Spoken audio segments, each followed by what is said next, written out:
Hi and welcome to the next. That's what they do on real films, you know. Have a clapperboard. Hi and welcome to the next video in the sequence of us travelling around the UK. At this time I'm in hospital with my broken knee and contracting COVID before I was allowed to return to the boat. While Mary was in hospital, I got on with some jobs on the boat, including using the fuel polisher to clean out some junk in the tanks and also try to sort the fuel problems that we've been having. I also changed out the main starter batteries for the generator and for the main engine. I was allowed out to isolate and start to recuperate, where we entertained ourselves playing Jenga and watching the antics in the marina. So I've also included in this video a review of the electric scooters we bought in Grimsby. Those of you who watched that episode will remember that. And by this time I had, we're both in fact done over 100 kilometres on them. So eventually I was allowed back to the boat and I was allowed to go home. Luckily friends were driving to Scotland, so I managed to catch a lift. While during this process, obviously we were also trying to find a new crew to come and help Paul sail her home without me. So, hope you enjoy the episode. Enjoy. I'm on my own at the moment because Mary's still in hospital. I'm going to have a go at swapping out the generator and the main engine starter batteries. So I got them delivered from Plymouth batteries here in Plymouth, and they literally delivered them within an hour, so it was fantastic. I wasn't quite ready to put them in, but today I am, and I'm just going to lift the old batteries, unbolt them, and then put the new ones in, and we'll see how we get on with those. So these are the two new direct replacement batteries, exactly the same size, style and everything else.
So that was a fairly straightforward job.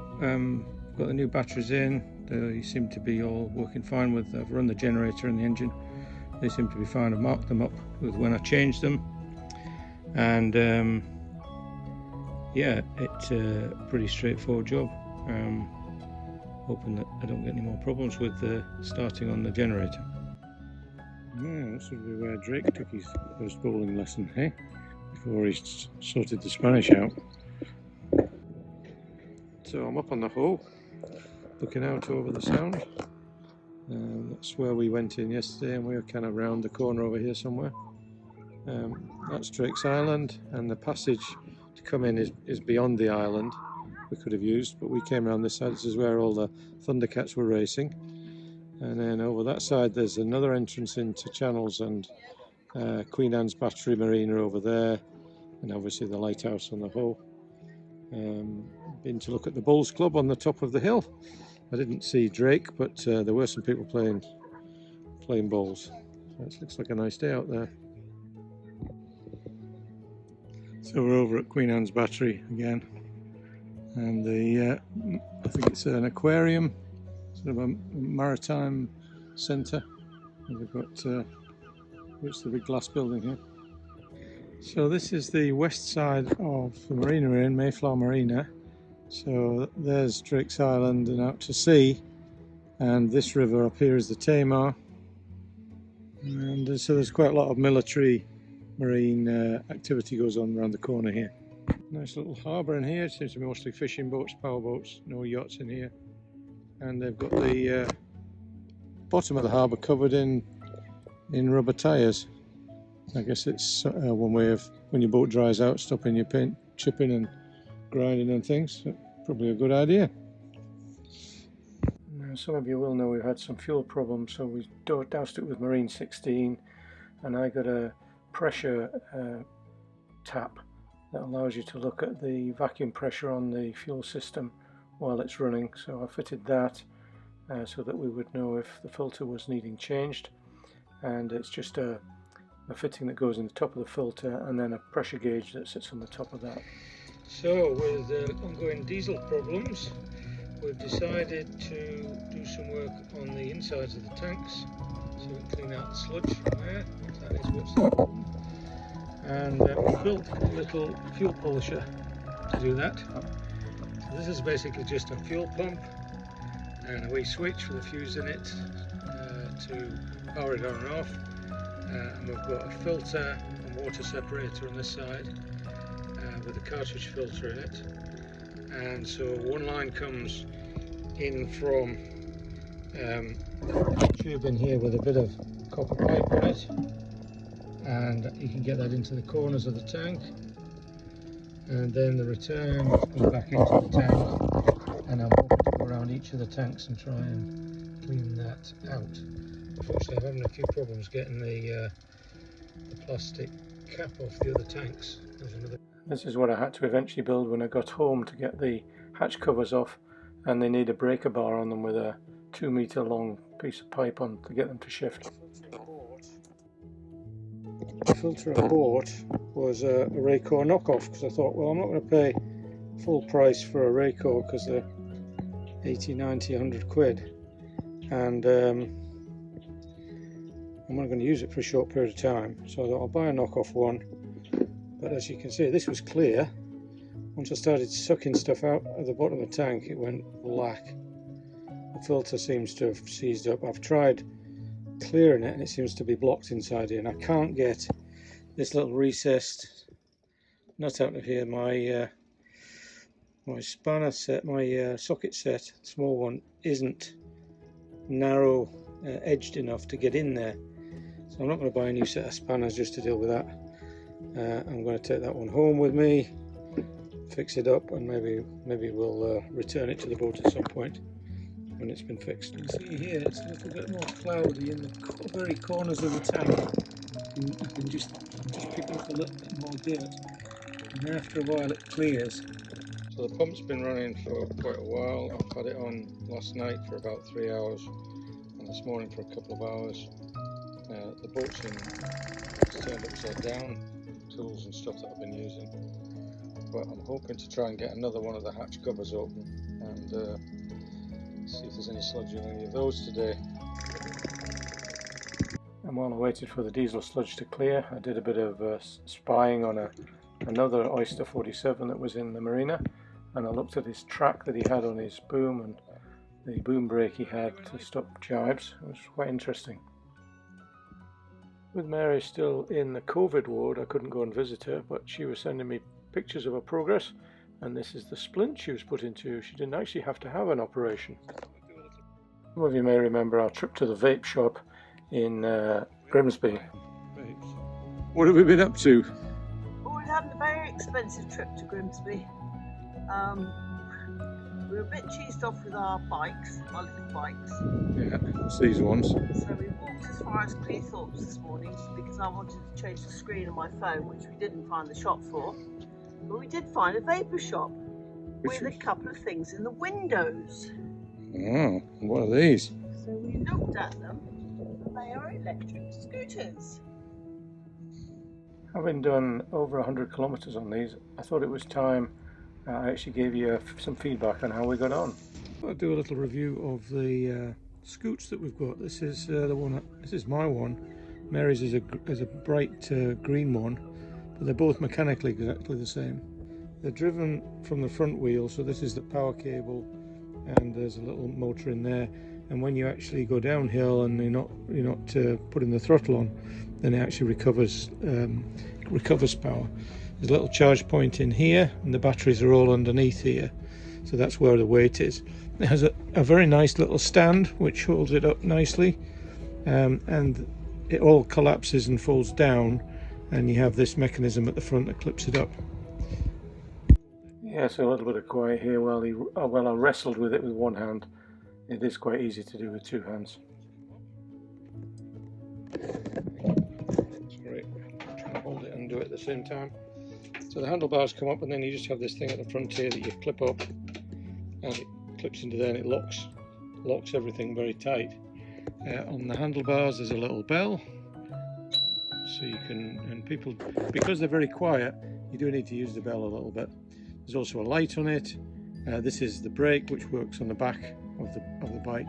There's a clip here which is what holds it when it's folded down, and then on here there's a little trigger. You can see, press that and the bike and the scooter goes along. And there's also a little screen on here, which I'll show you in a minute. So quite simple machines. The brake itself operates at the back there. You can see it's a little disc brake. It's quite sharp, so if you go in at speed and you pull this on, it does grab you pretty quickly. So rear brake, there's nothing on the front to stop you. We do lock it up wherever we go, because it is quite an attractive thing. We certainly get a lot of people saying, "Oh, where did you get that from?" and things. So I guess people who of that persuasion might be tempted to steal it. But yeah, we just lock it up with a bike cable. It's capable of 25 kilometers an hour. I've tried it out at that, and that's probably a bit too fast for me. You can run it on like a comfort mode, where you press a little button on your app, because it talks to the phone with an app. And yeah, we've been quite happy with that. Mary's got hers set on comfort mode, and I think that's, for us, is the more comfortable of the modes. There is a sports mode, and the only difference seems to be the top speed. And acceleration, it accelerates a little bit faster when it's on sports mode. Its range is about 12 miles, and we've done that on them. We've actually pushed them to the limit, and the battery gradually died. And then you just scoot manually after that if you've not made it home by that time. There is a little battery that comes with it, and a little indicator light, so it's red when you first plug it in, and then it goes green when it's fully charged. From flat, I think it takes about 5 to 6 hours to charge.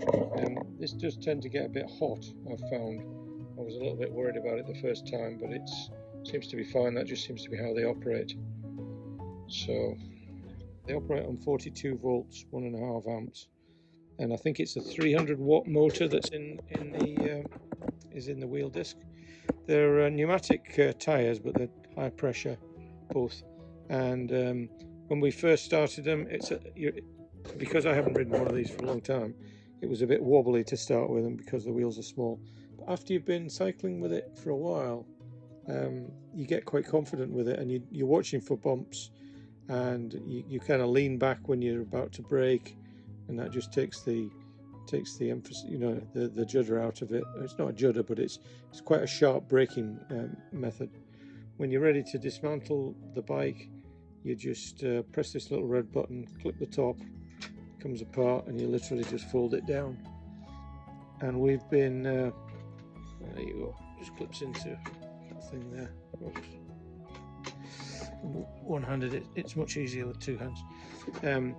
Yeah, so we just bundle it into a sail bag and put it in the rear locker. We've sprayed it with a kind of anti-rust thing, but just to keep them out of the rain, I think, is the main thing. Don't operate them in the rain. They say don't put them in the water, and I guess that's fairly obvious. But yeah, we've been really pleased with them. They're great on the boat, very convenient. We wear a helmet with them, and probably should wear knee pads as well, but not at this point. These are the pneumatic wheels, very high pressure, and there's a little valve there for them too. This drives the motor. I haven't taken any of it apart, haven't had to maintain it. I'm not sure if the Jungle logo, that's what they're called, Jungle One, and they are available online. I think 325 plus postage and VAT and stuff. But I think the prices were due to go up because of all the delivery problems that the world is having. But not a lot to really go wrong with them. We haven't had anything go wrong, and touch wood, that'll continue to be the case. But yeah, Jungle One, Gets a big thumb up from us. That's what you get with it. You get the scooter, you get a user manual, which is this, some screws, an Allen key, and the charging adapter. The manual does say, gives you some performance criteria, so you're not supposed to use it in temperatures higher than 50 degrees or below -20. And if you don't use it for longer than 30 days, you're supposed to give it a charge up. So, but a fully charged battery on standby will last for about 120 to 180 days before being fully depleted. So there you go.